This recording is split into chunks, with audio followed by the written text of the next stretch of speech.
Hello friends, welcome in NEET PG 2025. Today my topic is Bill National Board of Examination reconsider the NEET PG 2025 format. क्या जो to shift examination है इसे national board of examination reconsider करेगा या नहीं?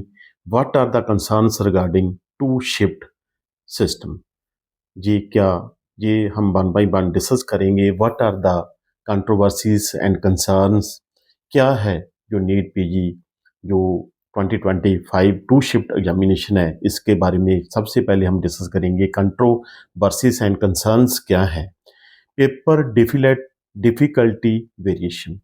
अगर to shifts में होता है तो इसमें जो पेपर डिफिकल्टी जो वेरिएशंस है जैसे लास्ट ईयर हुआ 2024 में वो रहेगा। उसमें कुछ कैंडिडेट्स को जो बेनिफिट भी मिल सकता है, जैसे कि लास्ट ईयर जो फर्स्ट शिफ्ट वाले स्टूडेंट्स को कुछ बेनिफिट मिला। Fairness of normalisation process. It जो नॉर्मलाइजेशन प्रोसेस है वो अनइवन प्लेइंग फील्ड है और स्टूडेंट्स इसके बारे में काफ़ी बरी में है और वो कंसर्न बार बार जो डाल रहे हैं। ये टू शिफ्ट्स एग्जामिनेशन है जो 9 to 12:30 and 3:30 to 7 PM two shifts है जो लास्ट ईयर हुई। उसके पैटर्न पर ही ये जो नेशनल बोर्ड ऑफ एग्जामिनेशन ने जो अपना जो ये नोट्स जो सर्कुलेट किया है, देखो आगे क्या होता है। जो नेक्स्ट जो मेरा है कि why are aspirants concern about two shifts. जो एस्पिरेंट्स है क्यों वो मतलब कि they are concern about two shift examination है। सबसे पहले तो it is uneven playing field, variation in paper difficulty. अगर वन शिफ्ट में पेपर डिफ़िकल्ट आता है तो अनफेयर एडवांटेज नेक्स्ट शिफ्ट को मिलता है। उसी तरह नॉर्मलाइजेशन प्रोसेस है वो लैक ऑफ ट्रांसपेरेंसी है इसमें। कंप्लेंट्स इन 2024 फॉर जो फेयरनेस एंड ट्रांसपेरेंसी हम चेक कर सकते हैं।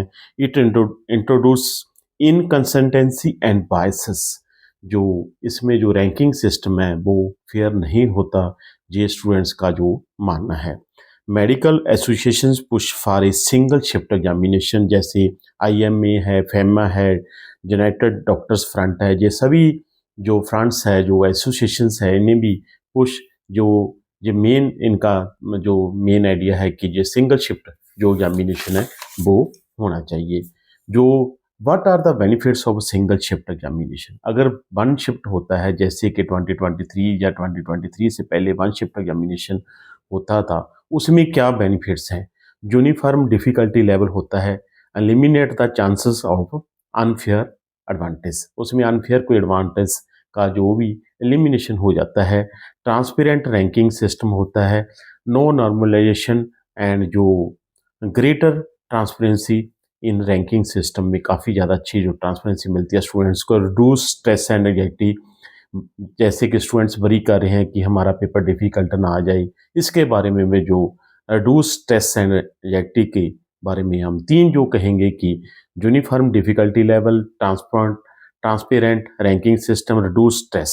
What happens in NEET PG 2024?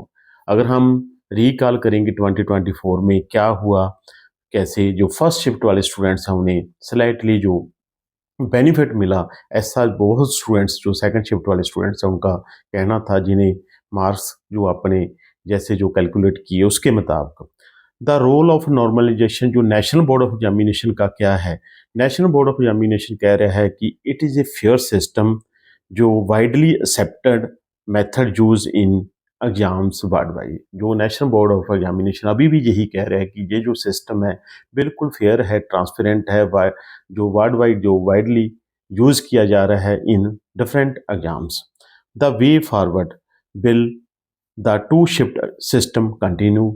क्या वेज हैं, क्या चांसेस हैं, क्या जो फॉरवर्ड क्या सिस्टम है? In meantime medical experience are actively voicing their concerns through petitions and social media campaigns and urging National Board of Examination to reconsider it। and various जो medical associations हैं, चाहे वो IMA हो, चाहे FEMA हो, या United doctors front हो, वो भी ये जो कंसर्न्स डाल रही है कि जो सिंगल शिफ्ट एग्जामिनेशन है वो जो ट्रांसपेरेंट है, फेयरनेस है उसमें, इसीलिए जो 2023 का जो पैटर्न था या उससे पहले जो पैटर्न था, वही जो अगर पैटर्न अडॉप्ट किया जाए, it will be easy for all and no concern about it will be created in future. देखो, नेशनल बोर्ड ऑफ एग्जामिनेशन क्या जी जो टू शिफ्ट एग्जामिनेशन है, इसे सिंगल शिफ्ट में तब्दील करता है या नहीं, आगे ही जो मालूम होगा, क्योंकि जो समय है डे बाय डे कम होता जाता है। परंतु